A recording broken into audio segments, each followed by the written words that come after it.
Parashat Korach. Alors, cet homme qui est le cousin de Moshe va lever toute une équipe de Bnei Israël pour s'en prendre à Moshe et lui retirer le pouvoir, l'accusant de tous les maux. Et les accusations qu'ils apportent sont toutes plus graves les unes que les autres. Parmi celles-ci, les sages nous révèlent que Korach est allé jusqu'à prétendre que Moshe aurait commis un adultère. Et pas avec n'importe quelle femme, avec sa propre femme. C'est dire, il aurait alors pris sa propre femme, l'aurait conduite au Mishkan pour la tester avec les eaux de Sota, prétendant qu'en effet, elle s'est unie à Moshe Rabbeinu Chas v'Shalom. Qu'est-ce qui amène Korach à une telle erreur et une telle faute, une telle accusation?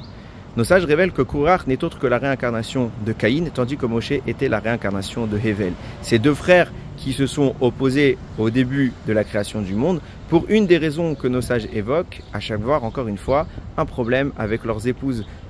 Caïn est né avec une femme, Hevel est né avec deux femmes, et ça a provoqué la jalousie. Étant le premier-né, Caïn pensait que la deuxième femme de Hevel lui revenait de droit, pensant qu'il avait la double part. C'est pour cela qu'il va prétendre que Hevel a volé sa propre femme et il va vouloir le tuer pour la récupérer.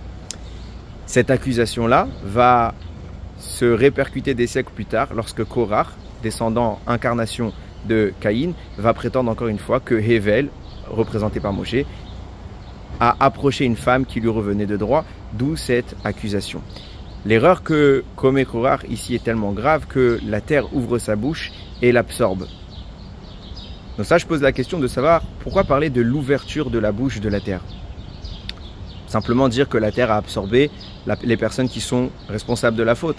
La bouche est toujours le symbole de la parole. La parole est utilisée normalement justement pour louer Akadosh Baruch Hu. Chaque création de ce monde doit louer Dieu et le remercier pour tous les bienfaits qu'il lui procure. Et bien justement, au moment où la terre va ouvrir sa bouche, elle vient faire un écho à ce que la première fois de l'histoire, elle a ouvert sa bouche. Et cela, c'était évidemment à l'époque de Caïn et Hevel, lorsque Caïn a tué Hevel et que la terre a absorbé, en ouvrant sa bouche, elle a absorbé le sang du défunt. Hachem maudira Caïn, on lui dira Ve'ata arurata minha adama asher patseta et piha. Et sois maudit maintenant depuis la terre qui a ouvert sa bouche. Cette malédiction au niveau de la bouche vient témoigner du fait que maintenant Hachem a quelque part mis en excommunion l'ange qui représente la terre. Il n'est plus autorisé à louer Dieu. C'est pour ça qu'on parlera de la bouche, jusqu'à ce qu'il répare son erreur. C'est pour ça que beaucoup plus tard se réincarneront les deux personnages pour la même histoire.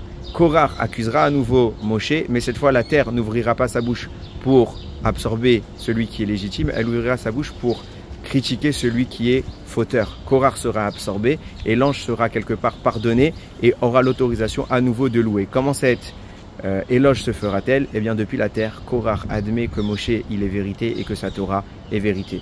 Toujours se référer encore une fois à ce que le Lachon Hara qu'on pourrait avoir, les suspicions qu'on puisse avoir sur une personne peuvent parfois être fondées sur des a priori qui sont absolument pas fondés. On peut avoir des reminiscences d'une autre vie et on juge pour rien. Toujours juger les kafsrout et c'est ce qui permettra que notre bouche n'ouvre sa parole que pour le bien et pour bénir Hachem. Baruch Adonai Leolam, Amen ve Amen.